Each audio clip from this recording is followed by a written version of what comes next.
As recently as 1985, the United States dollar purchased 230 Japanese yen. Okay, $1 would trade for 230 Japanese yen. The dollar reached a low of around 80 a few months ago. Okay, now it's back up to 90. It's clear that the international monetary system, or really a non-system that we're operating under, is intolerable. Okay, in fact, the monetary chaos that we're experiencing now, and have been, really goes back to 1914. Okay, from 1914 onward, the international monetary system, the system of currencies used by the world economies, have lurched from one crisis to the next. Governments have attempted to alleviate these crises by coming up with new systems. Okay, but the systems that they come up with are unsatisfactory from the point of view of an ideal system. In other words, if you look at the handout that I've gotten for you that's titled Spectrum of International Monetary Systems, the systems that economists have come up with to alleviate each crisis as it occurs are really only systems that are under that right branch, labeled government monopolized fiat money. Okay, there are really two thinkable systems of government monopolized fiat monies in the international sense, and they are fluctuating exchange rates, okay, and fixed exchange rates. Under fluctuating exchange rates, the values of different currencies change continually, or maybe less quickly if the government interferes. Under fixed exchange rates, national governments coordinate the exchange rates. Okay, central banks get together to coordinate the exchange rates. Now, if you'll notice at the bottom, there are a number of these systems that are held up by various schools of economists to be ideal. Freely floating exchange rates, which we fortunately had a very brief experience with from 1981 to 1984, in which the government doesn't interfere at all with the value of its currency on foreign exchange markets. That is the monetarist dream.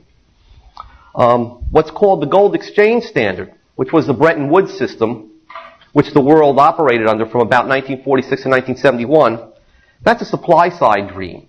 Supply-side economists, the Wall Street Journal as an example, Jude Wanniski, Arthur Laffer, a number of conservative financial writers look upon this era with nostalgia. But in fact, as we'll see, that system was a second best system set up by Keynesians because they couldn't achieve the Keynesian dream, okay, which is the last, furthest to the rightmost currency system. And that's a world central bank issuing paper reserves.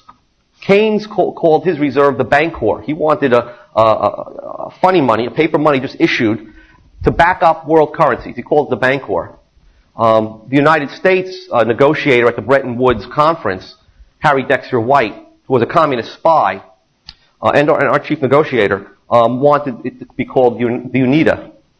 And recently, The Economist, the British magazine, came up with the name Phoenix. Okay. Well, these are all the dreams of modern economists, and I'll get to them in a little bit more detail in a moment. But they're really the American public's nightmare. Okay, we've been living with these nightmares from, as I said, 1914 onward. What is forgotten is that there's another type of system, a system that worked very, very well throughout the 19th century, up until World War I, and in the United States up until 1933. And that was the classical gold standard. Okay. This, and there's an actual harder gold standard, which was in the Middle Ages, for example, before there was banks and bank deposits, fractional reserve banking, every ounce of gold, or rather every bank deposit, okay, was backed up by a full an ounce of gold. For example, if the denomination of the deposit was 1 ounce, then there would be a gold ounce backing it up. And that's the Austrian dream. Okay, and that is the Austrian School of Economics, represented lately by Professor Rothbard so ably. In the Austrian dream, the government is totally separated from money. Okay, not only that, but you get a full global money. Now, let me go through these systems and tell you a little bit about each one. and try to show you that, or demonstrate that really a gold standard is the only system under which we don't get monetary chaos, under which we get saving and investment and a steady increase in living standards, okay, and a steady fall in prices.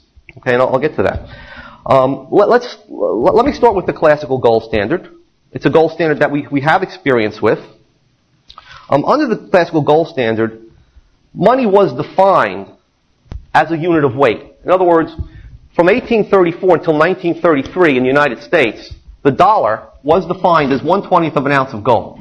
And it was redeemable as such. That is, if you brought in $20, you would get a full gold ounce. Gold was money. There was no price fixing here. The dollar wasn't fixed in terms of gold. The dollar was redeemable, which meant that each dollar was a legally enforceable title to a certain weight of gold.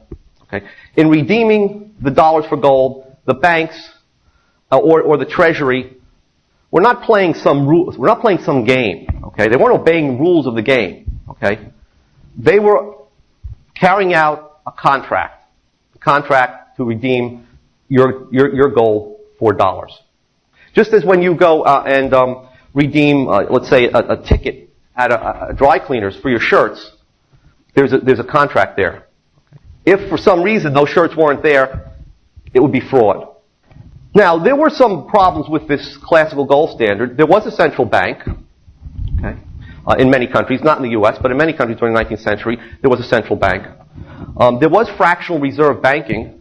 Banks didn't necessarily hold the full amount of gold deposited with them, and for which they gave out warehouse receipts. They only held a fraction, 20%, 30%, or 40%. But yet, the gold standard provided what we might call golden handcuffs. That is, it put strict limits on how much banks could inflate the money supply. Now let me just give you three principles of operation. First of all, it's wrong to think, as is often said, that the gold standard involved fixed exchange rates. Under the gold standard, as I said, each money was defined as a weight of gold. The British pound was defined as about 1/4 of an ounce of gold. So that for 100 years, without variation, it took about $5, $4.87 or so, to purchase 1 British pound. Now, that's not a fixed exchange rate. That's just a rule of arithmetic. If, in fact, $1 was equal to 1/20th of an ounce of gold, and 1 pound was equal to 5 times as much gold, well, then they were just different denominations of the same money. In other words, what's very important was that under the gold standard, there was one money, one world money. Just as in the United States today, throughout the United States, the dollar is the money for all states. Okay? We don't say that there's fixed exchange rates between dimes. 10 dimes equal $1, which is equal to 4 quarters. There's no fixed exchange rates there. A quarter is defined as 1/4 of a dollar, and therefore 4 quarters can be redeemed for $1. So there's no fixed exchange rates. There's one world money, and because there was one world money, people didn't worry about balance of payments deficits. Think about it today. Do you know what the balance of payments is between Oklahoma and Texas, or California and New Jersey? In fact, there are from day to day deficits and surpluses between those states.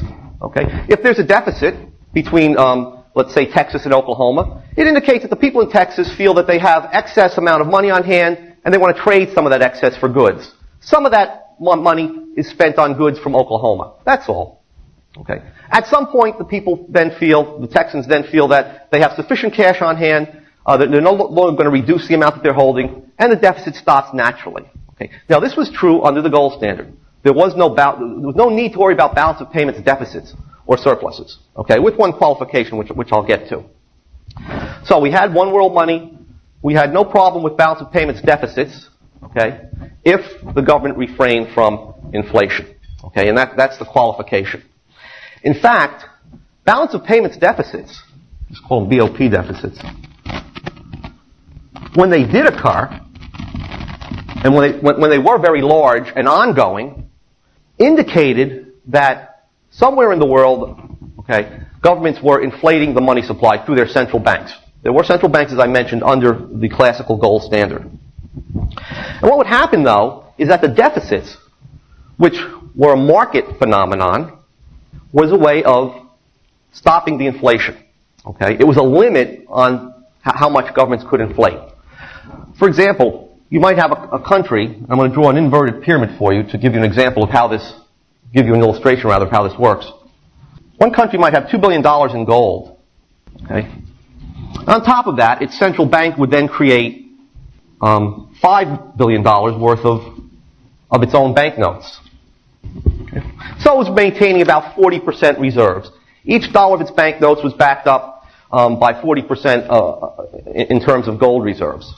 And then when people got hold of these banknotes, they went and deposited the banknotes in commercial banks in exchange for deposits.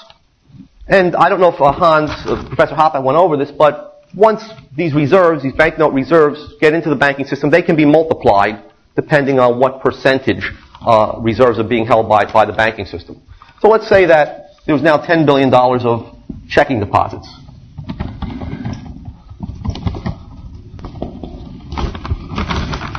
And that was the money supply for the country. Okay, and notice that it was backed only by $2 billion ultimately worth of gold. Now, if the governments didn't inflate, and if prices in this country, let's say the United States, were about equal to prices in the rest of the world, you wouldn't have any problems with deficits and surpluses. However, if for some reason the central bank decided to increase the amount of banknotes it's held to stimulate business activity or to finance a government deficit, what would happen would be that this would increase, let's say, to $6 billion. The extra $1 billion would get into the banking system and would cause, the banks are holding about 50% of these notes to back up their checking deposits. This would increase by about $2 billion. Now, the money supply would increase by $2 billion. You'd have inflation. People would begin to spend these new checking account deposits, driving prices up above the world level in this particular country. As prices rose, however, two things would happen. The country's exports would become more expensive. Okay, so their exports would begin to fall. Their imports, people had more money, domestic prices are rising, so they're buying more foreign imports. Suddenly you begin to get a balance of payments deficit. But foreigners don't want these, let's assume they're dollars, okay? Let's assume that now you're getting $1 billion per year of a balance of deficit. How are you going to balance a payments deficit? How are you going to pay this? Foreigners do not want your paper money, okay? They want gold. So what would happen would be that people would go to the banks and begin to redeem their dollars for gold. The central bank would start to see its gold reserve fall. Would fall from $2 billion to $1 billion. With no end in sight until prices had come down again.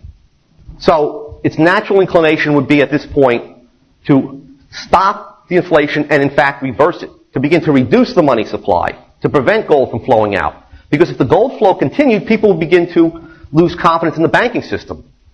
And then for that reason, they would rush and cash in their bank deposits, causing a further loss of gold. So the fact that there was a real gold standard, in the sense that people could go in at a fixed price and redeem their checking deposits for gold, put strict limits on the amount of inflation that could occur under the classical gold standard.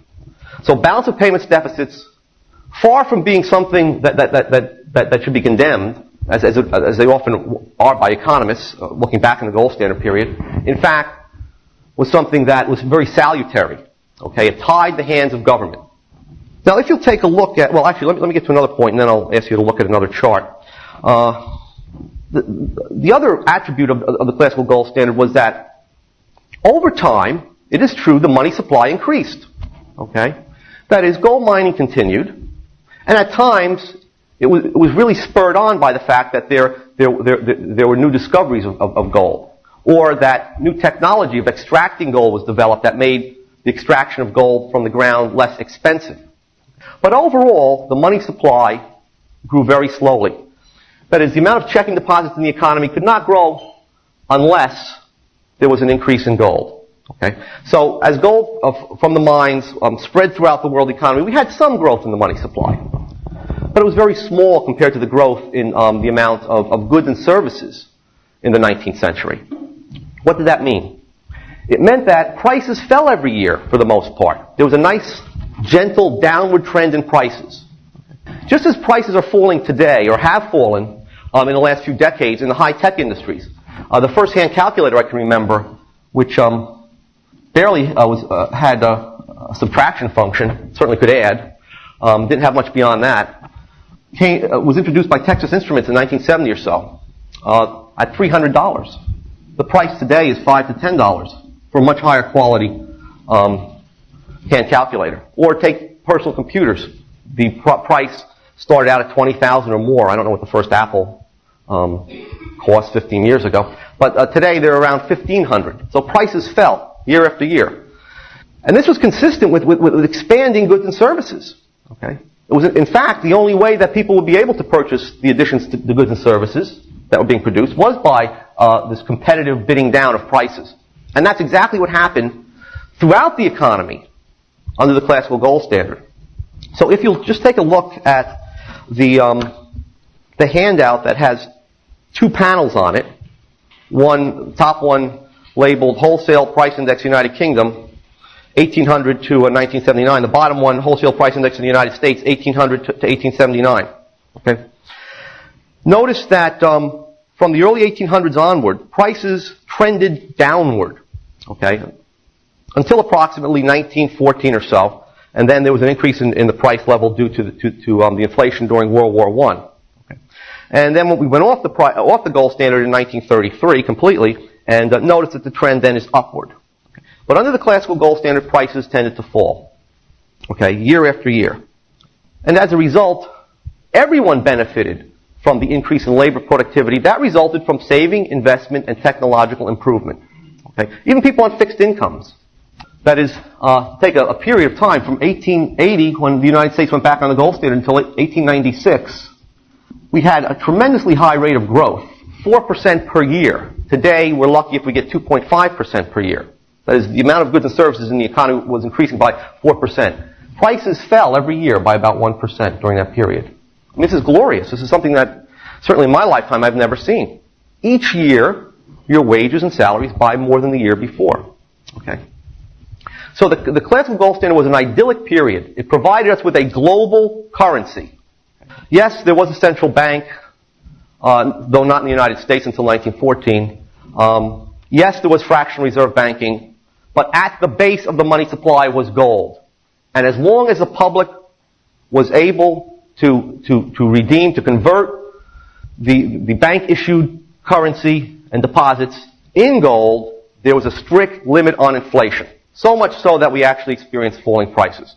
Okay. Now let me jump from there to some of the other systems and see how they compare. One other system that we have lived under, the fixed exchange rate system.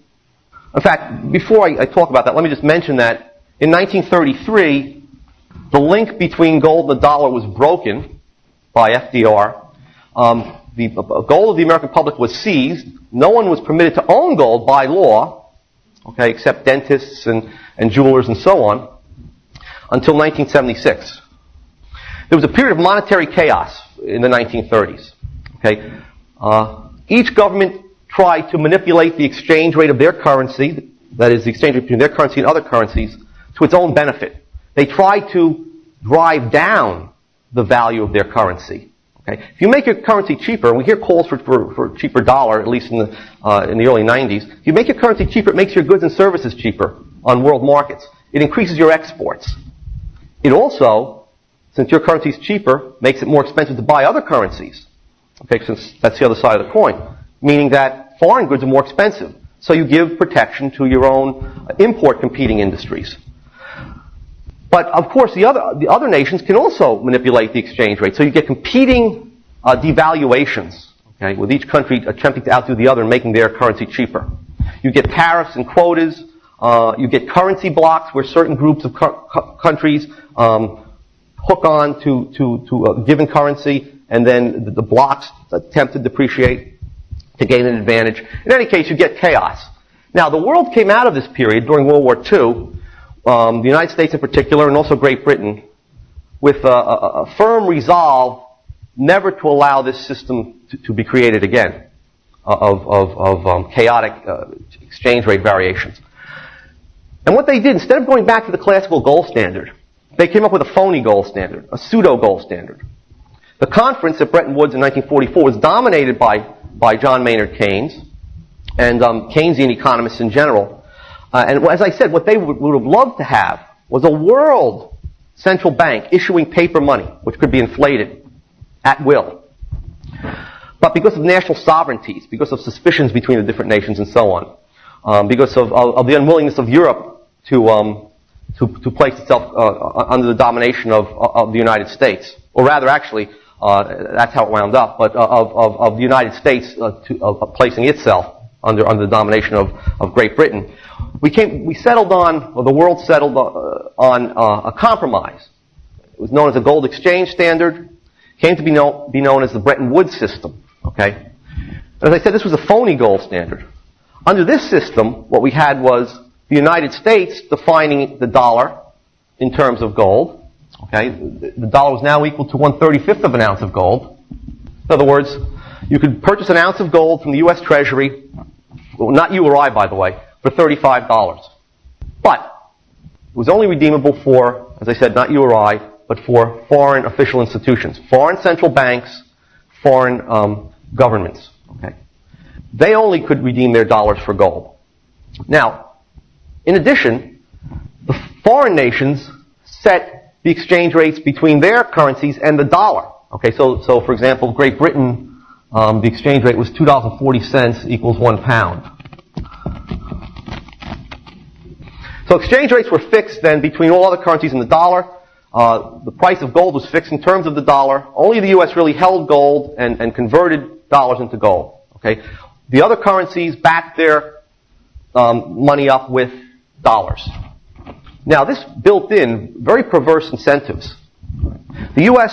was known as the key currency country. Okay, we were the key currency. We were the currency. The dollar was the currency which backed up all foreign currencies. In effect, what happened, if you look at this pyramid, was that the U.S. gold stock, which at the beginning of the war, at the end of the war, was about $25 billion. We had $25 billion of gold. Pyramided on top of that were the central banknotes, the banknotes that the Federal Reserve System issued. On top of that were the checking deposits that our own banks issued. And then on top of that was the money of foreign currencies, or foreign countries rather. In other words, they held checking deposits, essentially, to back up their own money. So you had the foreign M's up here. Now, at the end of the war, the U.S. dollar was perceived as good as gold. In other words, our gold stock, if you look at it over here, was as I said, $25 billion. Foreign dollar liabilities, dollars outside the United States, were approximately $12 billion. So there was more than enough gold to convert all the outstanding dollars. Now here's where this perverse incentive comes in. Given that foreign countries were willing to hold our dollars, to pile them up, to back up their own money, the incentive was for the United States to continue to inflate. Okay, and we began to, in 1958, the effects of this began to be seen. Okay, as we continued to inflate, what happened was that our gold stock began to decline, as some foreigners began to convert their dollars, and the dollar liabilities being held by foreign central banks began to go up. So eventually, they went up as high as $80 billion. Our gold stock fell to $9 billion. The reason why this happened was because as the U.S. inflated, U.S. prices went up. Again, our exports became much less competitive. We also encouraged imports. Okay, we bought more foreign goods and services. So we began to run balance of payments deficits year after year. A French economist named Jacques Rueff, who was in favor of the gold standard, called these deficits without tears. The United States didn't have to suffer any of the effects of its deficits, as long as foreign countries were willing to hold our dollars. In fact, what we were doing was this. If our deficit happened to be $10 billion one year, all that happened was that 10 billion paper dollars went into foreign central banks. And in return, what did we get? $10 billion worth of real goods and services. As our inflation increased to finance the Vietnam War, and at the same time the Great Society programs of President Johnson in the mid-1960s, we put a lot of the burden of this financing onto foreign countries. They sent us real goods and services in exchange for paper dollars. Well, this couldn't go on forever. especially since the foreign liabilities were piling up. France and West Germany began to complain. They began to threaten wholesale redemptions, okay, of their dollars, which would have meant our gold stock would have disappeared. And the United States reacted by basically threatening to remove our nuclear umbrella. Okay, so we threatened West Germany, we threatened France. That's why France dropped out of NATO, developed its own independent nuclear force, one of the reasons. West Germany, which was an occupied country, occupied by U.S. troops, just knuckled under. Okay, but the public was still able to convert dollars into gold in foreign countries. There were free gold markets in Zurich and in London, and people continued to turn in dollars for gold, which meant that as people got rid of these excess dollars, these depreciating dollars, it would push the gold price up above $35 per ounce. The U.S. couldn't let that happen, so the U.S. continued to sell gold, and our gold stock continued to drop. And as I said, it dropped to $12 billion by the end of the 60s. At which point, in 1968, we said we're no longer going to sell gold. Central banks will no longer sell gold to the public. We'll just trade gold among ourselves. So from 68 to 71, the U.S. continued its inflationary ways. Foreign central banks continued to put pressure on the Fed to redeem gold. The U.S. still, even though it claimed that it would not sell gold, tried to keep the gold price down in foreign markets. In any case, by August 1971, there was during what's called a gold rush. It was a rush on gold. Dollars were being dumped. At the rate at which this was occurring, within a 2-week period of time, if this continued, we would have lost our entire gold stock. So at that point, President Nixon ignominiously declared national bankruptcy and closed the gold window. Okay, so this system of fixed exchange rates was not a gold standard. It was a phony gold standard. Collapsed. Okay, in 1971. Now, what was the world to do at this point? Well, many economists, led by Milton Friedman, had been arguing from the early 1950s that we should completely get rid of gold, completely get rid of fixed exchange rates. Okay, let's get rid of this phony gold standard, this pseudo gold standard. Now, Friedman was a little bit disingenuous because he basically took this to be the true gold standard in some of his writings. Okay, he argued as if this is the gold standard. It's outmoded. We don't need it in any case. Let's just get rid of it. There's a better way of doing all this. Let's let free markets determine these exchange rates. Okay, supply and demand in the world economy. This was the monetarist dream of freely floating exchange rates. Now, Friedman argued that these were much more efficient for a number of reasons. One of which was that you would no longer have any balance of payments crises. If a government was inflating, for example, the U.S.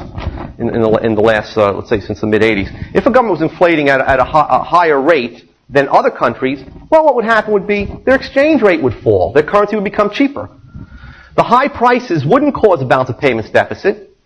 They would simply be offset. That is, the high prices within the nation, high prices of goods and services, they would simply be offset by a decline in the value of the currency. So that going from 230 yen in 1985, because we've inflated much more rapidly than the Japanese, we went to 85 yen. So even though our prices were increasing much more rapidly than Japanese prices, our goods didn't necessarily become uncompetitive because our currency became cheaper. So we would never have to worry about balance of payments deficits again. Okay. So for Friedman, that was something that was great. That we should want. And he had something of a point there. But beyond that, he also pointed out that there would never be an importation of business cycles any longer. In the old days, if some country was, let's say, deflating, okay, its prices were falling for whatever reason, the U.S. would have a balance of payments deficit. We'd buy more of these low-priced goods, and gold would flow out of the country. When gold flowed out of the country, okay, this base would become narrower, and we get a deflation of our own money supply. Okay, well, that would be avoided now. All that would happen would be that the value of our currency would change. Okay, so there seems to be. Oh, and the third point that's important is that since there are no balance of payments deficits, then people would not, there would be no pressure on government to implement tariffs, quotas, and other means of protecting our gold stock. That is, the government would no longer need to interfere with trade, to interfere with free trade in order to maintain, to prevent our gold from flowing out of the country. So that was the dream. Okay, what was the reality? Well, first of all, let's look at how naive, or let me mention how naive this scheme is. Basically, what Friedman was saying was this. The government should, even though having the monopoly of money now, there's no gold any longer, so the government could create new money at will, the government would restrain itself from increasing the money supply. Okay? Increase it at a steady, slow rate. In which case, we would not have inflation, and we wouldn't have to worry about our exchange rates depreciating. If other people inflate it faster than us, fine. Their exchange rates will depreciate vis-a-vis our own. The value of our own would go up, but there would be no problem in the trade sphere. Okay? Well, that was naive. And the second point, it's also naive to tell government, look, don't interfere with exchange rates. Don't try to drive down the value of your currency to benefit your auto industry. Remember, if you drive down the value of your currency, you stimulate the amount of exports from your country to other countries.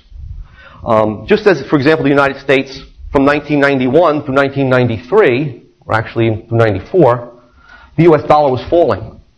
And even though some people in government circles may have bemoaned the fact the value of the dollar was falling, it was beneficial. It benefited, for example, beneficial from the point of view of government. It benefited certain export industries in the U.S. And it also kept out Japanese imports, kept them more expensive than they would have been, okay, when our currency declined in value. So that's the second point. Now, what was the upshot of this monetarist experiment? And by the way, it didn't begin in 1973. There was still what was called dirty floating from 73 to 1980. The U.S. government, as well as other governments, did interfere with the values of their currencies, trying to either keep them up or push them down. But by 1980, the monetarists had prevailed on President-elect Reagan, and when he took office, the policy was to allow the value of the dollar to float on the market. And from 1981 to 1984, there was the dollar appreciated. Its value went up. Okay, our export industries were hurt. There was tremendous pressure to reverse this. Okay, this policy, and it was reversed in 1985. And from 1985 until from 1987 or so, in 1985, the U.S. got together with other countries, other major industrial currencies, and began to manipulate the value of the dollar, attempting to push it down by inflating the U.S. money supply from 85 to 87. And in mid-87, the dollar was dropping so rapidly that fear took hold among the policymakers in the U.S. that there would be a flight of capital. In other words, foreigners seeing and expecting this decline in the dollar to continue, okay, would pull their money out of the U.S., pull their capital out of the U.S., and that would cause our interest rates to skyrocket. So the Federal Reserve System, the creator of money, jammed on the brakes in early 1987. The money supply began to decrease. We actually had a little bit of a deflation that summer in 1987. And we all know what happened after the summer of 1987. We got the stock market crash, okay, as interest rates skyrocketed. In any case, things haven't been much better since then. Okay, we still haven't had floating exchange rates, freely floating exchange rates. They've been fluctuating, and there have been attempts on occasion to get together with the Bank of Japan and the Bundesbank and stabilize the value of the dollar. But what has been the experience with fluctuating exchange rates? Okay, from 1971 onward. First of all, let's see how well they worked as a method or means to stop inflation. Okay, if you take the last chart I've given out. Okay, and this really only goes up to 1986 or 7, I think, but you get the idea. Notice that when the gold window was shut, when that last link with gold was cut, okay, the rate of inflation, increased tremendously.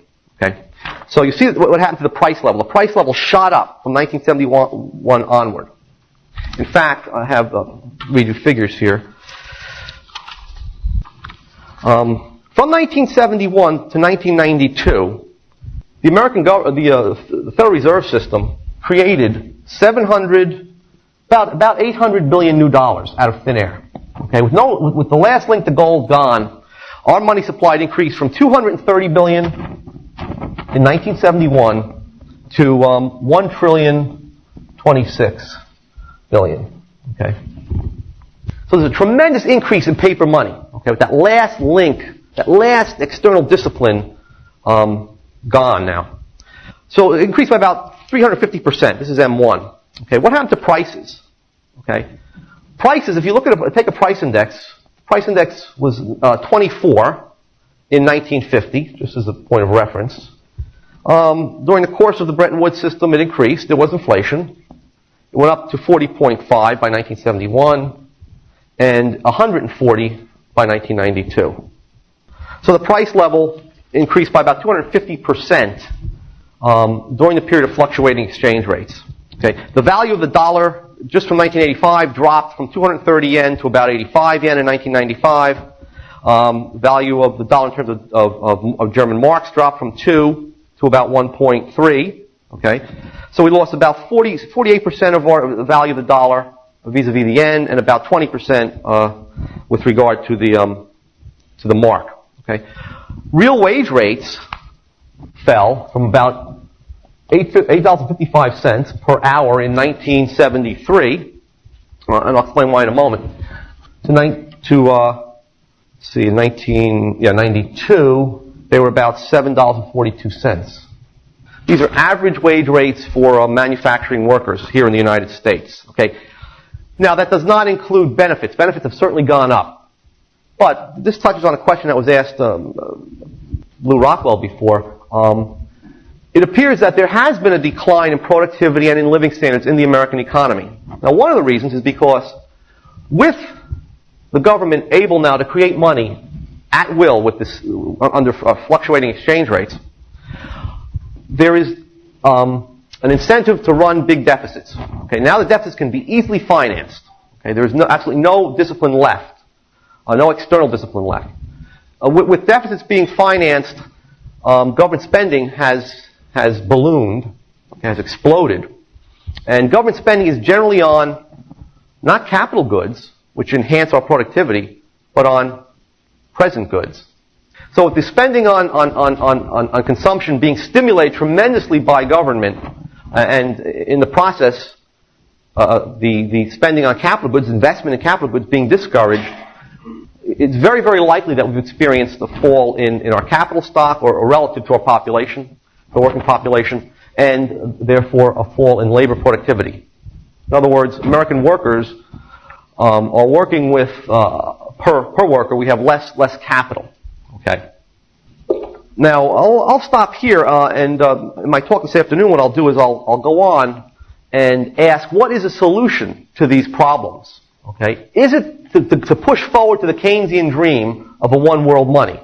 Okay. Or is it to go back to the Austrian dream? Okay, and of course you know my preferences, of a 100% gold standard. And if it is that, then I'll show you some of the steps that can be taken. All right. But I'll stop here. Thanks.